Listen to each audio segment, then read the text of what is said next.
الحمدللہ والصلاۃ والسلام علی رسول اللہ اما بعد۔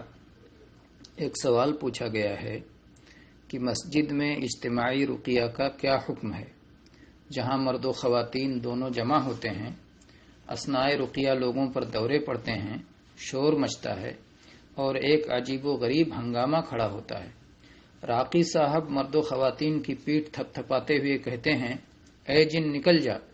اب ان کے پاس یہ جاننے کا کیا پیمانہ ہوتا ہے کہ واقعی مریض کے اندر کوئی جن بیٹھا ہے؟ مجھے نہیں معلوم۔ جواب مرحمت فرمائیں، جزاکم اللہ خیرا۔ الجواب بعون اللہ الوہاب۔ سورۃ مسئولہ میں اجتماعی رقیہ کی معمولی سی منظر کشی کی گئی ہے، لیکن آئیے مزید معلوم کریں کہ اجتماعی رقیہ کیا ہے اور اس میں کیا کیا ہوتا ہے، کیونکہ جب اس کا صحیح تصور ہمارے ذہن میں آ جائے گا تو اس کے بارے میں کسی درست اور موزوں فیصلے تک پہنچنے میں سہولت ہوگی۔ اجتماعی رقیہ میں عام طور سے ہوتا یہ ہے کہ کچھ دم درود اور جھاڑ پھونک کرنے والے اپنے وقت کی بچت کی خاطر یا بیک وقت دسیوں بلکہ 50 یا سینکڑوں مریضوں کو نپٹانے کے لیے یا کم وقت میں زیادہ پیسہ کمانے کے لیے یا کسی اور غرض سے کسی ایک جگہ، خواہ وہ مسجد ہو یا کوئی ہال یا کمرہ یا کھلا میدان ہو، وہاں پر لاؤڈ سپیکر سے یا اس کے بغیر بعض آیات کی تلاوت کرتے اور دعا پڑھ کر پھونکتے ہیں اور اس طرح آسیب زدہ مریضوں کا علاج کرنے کا دعویٰ کرتے ہیں۔ کبھی مریضوں کے درمیان سے گزرتے ہیں اور کبھی اسٹیج ہی سے پھونک مار دیتے ہیں۔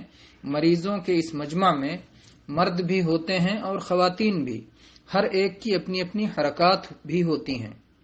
کوئی چیختا ہے، کوئی کتے کی طرح بھونکتا ہے، کوئی بلی کی طرح آواز نکالتا ہے، کوئی اچھلتا اور بھاگتا ہے، کوئی قے کرتا ہے، کوئی پانی سے نکالی گئی مچھلی کی طرح تڑپتا ہے، کوئی اپنے سامنے آنے والے ہر شخص پر دست درازی کرتا ہے، مار پیٹ کرتا ہے، کوئی خود کو ہی مار ڈالنا چاہتا ہے، اپنے گالوں پر تماچا مارتا اور اپنا سینہ پیٹتا ہے۔ کسی کا دعویٰ ہوتا ہے کہ اس کے اندر سے جن یا شیطان بول رہا ہے، اور اگر یہ شیطان کسی عورت پر سوار ہے تو اس بھرے مجمع میں مختلف انداز سے اس کی اور اس کے خاندان کی ذلت و رسوائی اور فضیحت کا سامان کرتا ہے، سرے عام اعلان کرتا ہے کہ میں نے اس کے ساتھ ایسا اور ایسا کیا ہے اور آئندہ کروں گا، وغیرہ وغیرہ۔ بعض عورتیں بے پردگی میں مبتلا ہو جاتی ہیں، نہ سر پر دوپٹہ اور نہ سینے پر چادر۔ کچھ عورتیں کئی مردوں کے پکڑنے سے بھی نہیں سنبھلتی۔ بسا اوقات رقیہ کرنے والا ان اجنبی عورتوں کو چھوتا، پکڑتا یا ان کی پیٹھ تھپتھپاتا ہے، جو یقیناً غیر شرعی اعمال ہیں۔ بہرکیف مریضوں کے اس مجمع کی صورت دیدنی ہوتی ہے اور ان کے ساتھ راقی کا رویہ اور سلوک بھی۔ اس بدترین منظر کو دیکھ کر اچھا خاصا تندرست انسان بھی ذہنی اور نفسیاتی مریض بن سکتا ہے، بلکہ اس میں بہت سارے شیاطین ایک دوسرے کی نقالی کرتے ہیں اور اس طرح اپنی شرارتوں میں اضافہ کرتے ہیں۔ اس میں بہت سے ڈھونگی اور ناٹک باز بھی ہوتے ہیں۔ کبھی کبھار تو خود دم جھاڑ کرنے والا بھی گھبرا جاتا اور پریشان ہو جاتا ہے۔ یہ سب دیکھ اور سن کر کسی بھی طالب علم اور صاحب عقل و بصیرت کے لیے یہ فیصلہ کرنا مشکل نہیں ہے کہ یہ سب تماشا درست ہے یا نادرست۔ ہمیں اس سے انکار نہیں کہ اس طریقے سے کچھ مریضوں کو فائدہ بھی ہوتا ہے، لیکن حقیقت یہ ہے کہ جتنے لوگوں کو فائدہ ہوتا ہے ان سے کئی گنا زیادہ لوگوں کو نقصان ہوتا ہے۔ اس سے توہم پرستی کو ترقی ملتی ہے، شیطانی وساوس میں زیادتی ہوتی ہے اور نفسیاتی مریضوں کے مرض میں افاقہ کے بجائے اضافہ ہوتا ہے۔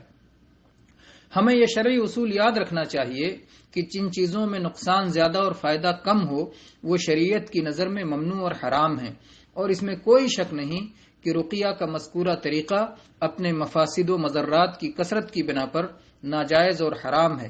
کتاب و سنت اور عمل سلف میں اس کی کوئی اصل اور دلیل موجود نہیں۔ یہ ایک مبتدعانہ عمل ہے۔ ممکن ہے کہ اس کے پیچھے بعض دنیا دار افراد کے حرص و ہوس کی بھی کار فرمائی ہو۔ اللہ تعالی دنیاوی مال و متاع کے چکر میں اپنی آخرت ضائع کرنے سے ہم سب کی حفاظت فرمائے۔ ہم تمام رقیہ کرنے والوں سے بصد احترام یہ گزارش کرتے ہیں کہ وہ اللہ سے ڈریں اور شرعی اصول و ضوابط کی پابندی کرتے ہوئے ہی رقیہ کا عمل سر انجام دیں اور کوئی ایسی حرکت نہ کریں جس میں خود ان کی اپنی بھی رسوائی ہو اور ساتھ ہی پاکیزہ دین اسلام اور شریعت مطہرہ کی بھی بدنامی ہو۔ ضرورت اس بات کی ہے کہ لوگوں کو توحید کی تعلیم دی جائے اور یہ سکھایا جائے کہ اللہ پر توکل کریں اور خود دعائیں سیکھ کر اپنے اوپر دم کیا کریں۔ شفا کا مالک اللہ ہے، اسی کے شفا دینے سے ہی کسی کو شفا ملتی ہے۔ وہ شفا اور عافیت نہ دے تو دنیا کی کوئی طاقت شفا اور عافیت نہیں دے سکتی۔